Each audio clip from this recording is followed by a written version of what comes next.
This is BSR Biology Srinu. Welcome to online classes. ఉపాధ్యాయ పోస్టులు రిటైర్మెంట్స్ని paper statement రూపంలో మనకు అందించడం జరుగుతుంది. 2026 సంవత్సరంలో 6,000 ఎస్జిటీలు, 3,000 స్కూల్ అసిస్టెంట్లు, 500 పీఈటీలు అంటే సుమారుగా 9,500 పోస్టులు రిటైర్మెంట్స్ అవుతున్నాయి. ప్లస్ దీనితో పాటు మొన్న డిఎస్సిలో మిగిలిపోయినటువంటి కొన్ని పోస్టులు మొత్తం కలిపి ఒక 10,000 పోస్టులకి మనం నోటిఫికేషన్ని ఎక్స్పెక్ట్ చేయవచ్చు. ఇప్పుడు 2026 డిఎస్సి. కాబట్టి డిఎస్సి విద్యార్థులందరూ గమనించండి, ప్రభుత్వము ప్రతి ఏటా డిఎస్సి నిర్వహిస్తుంది అనేటప్పుడు తప్పకుండా 10,000 పోస్టులతో ఒక డిఎస్సి నోటిఫికేషన్ త్వరలో ఉండవచ్చు. ఇది మీరు గమనించండి. The followings list A auxins, gibberellins, abscisic acids, cytokinins. List B కణ విభజన ప్రోత్సహిస్తుంది, ఆకులు వడలిపోతాయి, కణ పొడవు పెరుగుదల, కాండము పెరుగుదల. Promote cell division, wilting of leaves, cell elongation, growth of stem. ఇది మనకు ఉన్నటువంటి హార్మోన్లని ఏమని పిలుస్తాము అంటే ఫైటో హార్మోన్స్ అని పిలాలి. ఏమని పిలాలి? ఫైటో హార్మోన్స్ అని పిలుస్తాము. ఫైటో హార్మోన్స్ అని పిలాలి. కాబట్టి మొక్కలలో ఉన్నటువంటి హార్మోన్లని ఫైటో హార్మోన్స్ అని పిలుస్తాము. Phyto hormones. ఈ ఫైటో హార్మోన్స్ అనేవి 2 రకాలుగా ఉంటాయి. ఏంటి ఆ 2 రకాలు అంటే, according to new 10th class text book ప్రకారం ఎన్ని ఉంటాయి సార్ అంటే 2 రకాలు ఉంటాయి. ఒకటి వృద్ధిని ప్రోత్సహించేవి, వాటిని వృద్ధి వర్ధకాలు అని పిలుస్తాము. వృద్ధి వర్ధకాలు అని పిలాలి. ఓకేనా? వృద్ధి వర్ధకాలు వృద్ధిని ప్రోత్సహించేవి అని అర్థము. వాటిని గ్రోత్ ప్రమోటర్స్ అని పిలుస్తాము. చాలా ఇంపార్టెంట్, గుర్తుపెట్టుకోండి. గ్రోత్ ప్రమోటర్స్ అని పిలుస్తాము.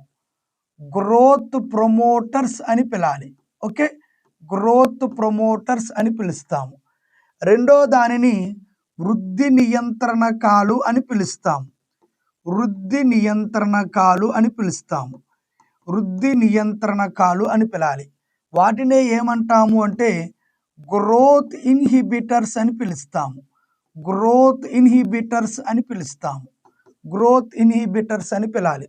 కాబట్టి వృద్ధి వర్ధకాలు, వృద్ధి నియంత్రణకాలు, వీటినే కొత్త 10th క్లాస్ టెక్స్ట్ బుక్లో ఏమి రాసిండు అంటే వృద్ధి వర్ధకాలని పెరుగుదల ప్రోత్సహించేవి, పెరుగుదలను నియంత్రించేవి అని రాసిండు. కాబట్టి ఇంగ్లీష్లో okay, growth promoters, growth inhibitors అని పిలుస్తాము. ఓకేనా? ఇందులో వృద్ధి వర్ధకాలు అని వేటిని పిలుస్తాము అంటే, వృద్ధి వర్ధకాలు అని వేటిని పిలాలి అంటే ఆక్సిన్లని పిలాలి. వేటిని పిలాలి? ఆక్సిన్స్ని పిలాలి. 2 వృద్ధి వర్ధకాలుగా పిలవబడే రెండోది ఏంటి సార్ అంటే జిబ్బెరెల్లిన్లు పిలాలి. మూడో దానిని ఏమని పిలుస్తాము అంటే సైటోకైనిన్స్ అని పిలాలి. సైటోకైనిన్స్ అని పిలాలి. సైటోకైనిన్స్. ఓకేనా? వీటిని సైటోకైనిన్స్ అని పిలుస్తాం. సేమ్ ఇంగ్లీష్లో కూడా సేమ్ వర్డ్సే.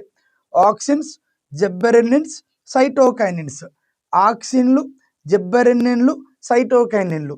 ఈ మూడింటిని ఏమని పిలుస్తాము అంటే వృద్ధి వర్ధకాలు, పెరుగుదలను ప్రోత్సహించేవని పిలుస్తాము. మరి వృద్ధి నియంత్రణకాలు ఏంటి? వృద్ధి నియంత్రణకాలు ఏంటి సార్ అంటే 2 ఉంటాయి.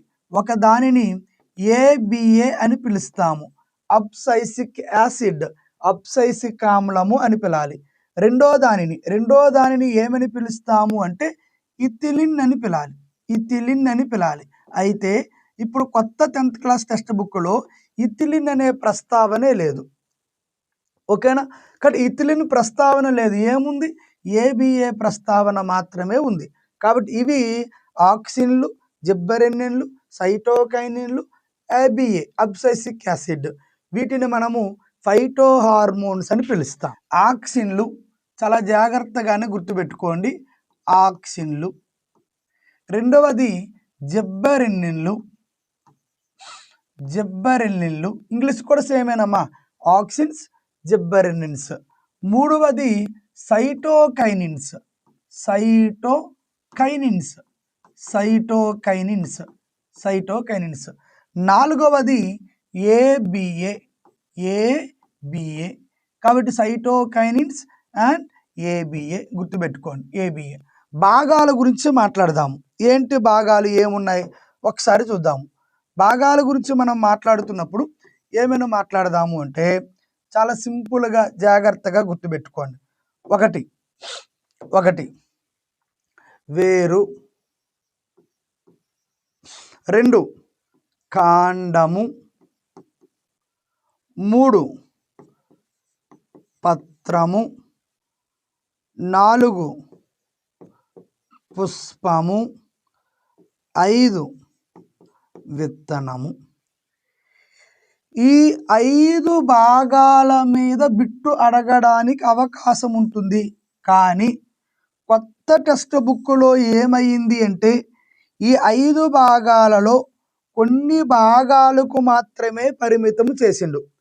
ఏంటి ఆ భాగాలు? చాలా జాగ్రత్తగా గుర్తుపెట్టుకోవాలి. ఇక్కడ కొత్త టెక్స్ట్ బుక్లో ఆక్సిన్లకు సంబంధించి ఏమి రాసిండు అంటే కణాల పరిమాణం లేదా పొడవు పెరుగుతుంది అని రాసిండు. కణాల 2. ఇక మిగతావి ఎక్కడా కూడా ఆక్సిన్ల ప్రస్తావన మీరు రాయొద్దు. కానీ పాత టెక్స్ట్ బుక్లో ఏమని రాసిండు అంటే ఆక్సిన్లకి సంబంధించి కణాల మధ్య విభేదనాన్ని కలిగి ఉంటుందని రాసిండు. కణాల మధ్య విభేదనము లేదా కణాల పరిమాణము ఈ 2 పాయింట్లు మీకు ఎక్కడైనా కనిపిస్తే ఆన్సర్ ఏమని పెట్టాలి? ఆక్సిన్లు అని పెట్టాలి. రెండవది కాండం విషయానికి వచ్చేసరికి కాండపు పెరుగుదల అనే విషయాన్ని గుర్తుపెట్టుకోండి. కాండము పెరుగుదల. కణాలు పెరుగుదల అయితే ఎక్కడ? ఆక్సిన్లు. కాండము పెరుగుదల ఎక్కడ? జిబ్బరెన్నిన్లు. మిగతావేమి మీరు రాయొద్దు. అంటే కొత్త టెక్స్ట్ బుక్ ప్రకారం నేను చెప్తున్నాను. కాండము పెరుగుదల దగ్గర మీరు రాయాలి. క్లియర్. ఇక రెండో విషయాన్ని గురించి మాట్లాడదాం. పత్రానికి సంబంధించినటువంటి విషయాలలో పత్రము యొక్క ప్రస్తావన పత్రాలు వడలిపోతాయి అనే పాయింట్ రాసిండు. వడలిపోతాయి అనే పాయింట్ రాసిండు. ఎక్కడ అంటే అబ్సైసిక్ యాసిడ్ దగ్గర. పత్రాలు వడలిపోతాయి. The wilting of leaves. The wilting leaves in the plant with presence of abscisic acid. Abscisic acid. కాబట్టి పత్రాలు వడలిపోవటం అనేది ఎక్కడ రాసిండు? ABA దగ్గర రాసిండు. ఇంకెక్కడ ప్రస్తావించలేదు కొత్త టెక్స్ట్ బుక్లో. ఇక మూడవది సైటోకైన్ విభజనను ప్రోత్సహించేది ఎవరు సార్ అంటే డెఫినెట్గా గుర్తుపెట్టుకోండి, సైటోకైనిన్లు. అది వేరులో కానీ, కాండములో కానీ, పత్రములో కానీ, పుష్పములో కానీ, విత్తనములో కానీ సైటోకైనిన్ల యొక్క పని ఏంటి సార్ అంటే డెఫినెట్గా గుర్తుపెట్టుకోండి, కణ విభజన ప్రోత్సహించడం. ఇది మీ కొత్త టెక్స్ట్ బుక్లో ఇచ్చినటువంటి ఒక 4 పాయింట్లేనమ్మా. మరలా నేను చెప్తున్నాను. ఆక్సిన్లు దగ్గర వాడు రాసిన పాయింట్ ఏంటి సార్ అంటే కణాలు పొడవు లేదా కణాలు పరిమాణం పెరుగుతుంది అని రాసిండు. జిబ్బరెన్నిన్ల దగ్గర కాండము పరిమాణం పెరుగుతుంది అని రాసిండు. సైటోకైనిన్ల దగ్గర కణ విభజన ప్రోత్సహిస్తుంది అని రాసిండు. ABA దగ్గర పత్రాలు వడలిపోతాయి అని రాసిండు. ఇది మన కొత్త టెక్స్ట్ బుక్లో ఉన్నటువంటి విషయాలు. కానీ పాత టెక్స్ట్ బుక్ విషయానికి వచ్చేసరికి ఏమేమి రాసిండు అంటే కొంచెం జాగ్రత్తగానే గుర్తుపెట్టుకోండి. పాత టెక్స్ట్ బుక్ విషయానికి వచ్చేసరికి ఆక్సిన్ల దగ్గర కణాల మధ్య విభేదనం అని రాసిండు. కణాల మధ్య విభేదనం అని రాసిండు. జిబ్బరెన్నిన్ల దగ్గర ఏమి రాసిండు అంటే జిబ్బరెన్నిన్ల దగ్గర పార్శ్వ కోరకాలు అభివృద్ధి జరుగుతాయని రాసిండు. పార్శ్వ కోరకాలు అభివృద్ధి జరుగుతాయని రాసిండు. అదే జిబ్రెల్లి దగ్గర ఏమని రాసిండు సార్ అంటే పుష్పించగలిగే లక్షణాన్ని ప్రోత్సహిస్తుందని రాసిండు. పుష్పించగలిగే లక్షణాన్ని ప్రోత్సహిస్తుందని రాసిండు. ఓకేనా? పాత టెక్స్ట్ బుక్లో సైటోకైనిన్ దగ్గర ఏమి రాసిండు అంటే పత్రరంధ్రాలు తెరుచుకునే లక్షణాన్ని కలిగి ఉంటాయని రాసిండు. బాష్పోత్సాకాన్ని ప్రోత్సహిస్తుంది అని రాసిండు. బాష్పోత్సాకాన్ని ప్రోత్సహిస్తుందని రాసిండు. ఇదే విత్తనము దగ్గర జిబ్రెల్లి ఏమని రాసిండంటే విత్తనాలు మొలకెత్తుతాయని రాసిండు. విత్తనాలు మొలకెత్తగలుగుతాయని రాసిండు. కాబట్టి పాత టెక్స్ట్ బుక్లో ఏవైతే మనం ఉన్నాయో కొన్ని చాలా ఇంపార్టెంట్ పాయింట్లు గుర్తుపెట్టుకోండి. పాత టెక్స్ట్ బుక్లో అబ్సైసిక్ యాసిడ్ అనేది వృద్ధి నియంత్రణకాలు. ఎందుకు వృద్ధి నియంత్రణకాలు అంటే పుష్పించడాన్ని లేట్ చేస్తుంది, మొక్కలలో పుష్పించడాన్ని నిరోధిస్తుంది, బాష్పోత్సాకం జరగకుండా చేస్తుంది, పత్రరంధ్రాలు మూసుకునేటట్టు చేస్తుంది. అర్థమవుతుందా? ఇంటర్మీడియట్ టెక్స్ట్ బుక్లో రాసినట్టు విత్తన సుప్తావస్థను ప్రోత్సహిస్తుంది. విత్తన సుప్తావస్థ నిరోధించేది జిబ్రెల్లిన్ అయితే విత్తన సుప్తావస్థను ప్రోత్సహించేది ఏంటి అంటే ఏబిఏ. ఓకేనా?